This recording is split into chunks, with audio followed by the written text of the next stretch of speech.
Water is an element unified from water droplets.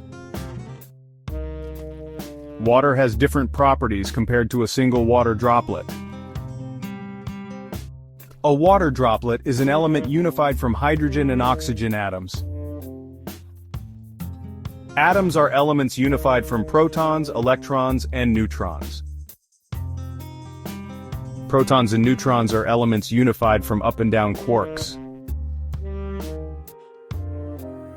Electrons, as well as up and down quarks, are fundamental particles. However, even they exhibit a unified form known as wave-particle duality.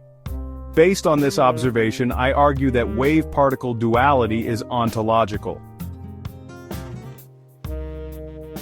We can observe similar unified structures at larger scales, such as the Fibonacci sequence appearing in the shape of hurricanes, the spirals of galaxies, or how gravity combines individual matter into greater structures. We even see this in the hexagonal cloud shape of Saturn, among many other phenomena. This illustrates that the relationship between the singular and the unified is a pattern present throughout the universe. In this video, I will argue how this concept ties to consciousness. I propose that the laws of nature apply to humans as well, because we can affect reality. For instance, I can imagine a pink cake and actualize it in the physical world. Consciousness is as much a part of reality as anything else. People from diverse cultures report experiencing profound states of consciousness. For example, Christians and Muslims often describe the incredible sensation of communicating with God. Many indigenous cultures have rituals involving dance, spiritual communication, spirit possession, or shamanistic practices, which connect them to something greater.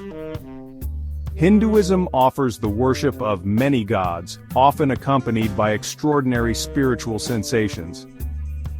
Even atheists can experience these states through philosophy, meditation, or psychedelics. One of the most compelling examples is the near-death experience, where individuals often describe profound states of consciousness while on the brink of death.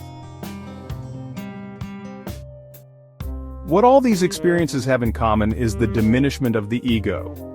Remember wave-particle duality? The singular and the unified coexist throughout the universe. I argue that this principle is applicable to the mind as well. The ego represents the singular, while the greater sense of consciousness represents the unified. For example, Christians pray to God, submitting to a power infinitely greater than themselves. This practice is a form of meditation that diminishes the ego. Muslims similarly submit to a higher power, often adopting strict lifestyles and practices to achieve a deeper spiritual connection. Spirit possession involves experiencing a different sense of self, deflating the ego entirely. Shamanistic rituals often enable communication with realms beyond the self or ego. Hinduism's vast pantheon humbles the ego, connecting individuals to a greater existence.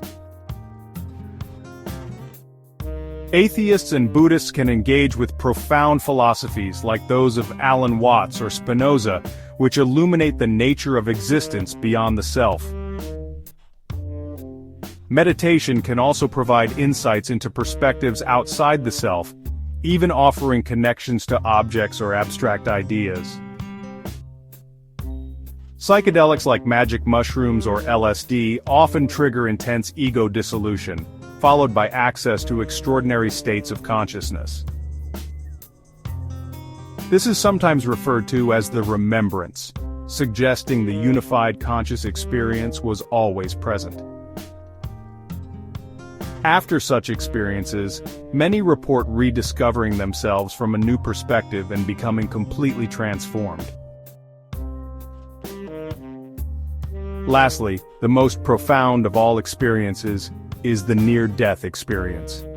Nothing dissolves the ego more completely than the act of dying, which often leads to the most intense conscious experience of all. arguably even more powerful than psychedelics. With that, I conclude that consciousness may be continuous, flowing like a river through time.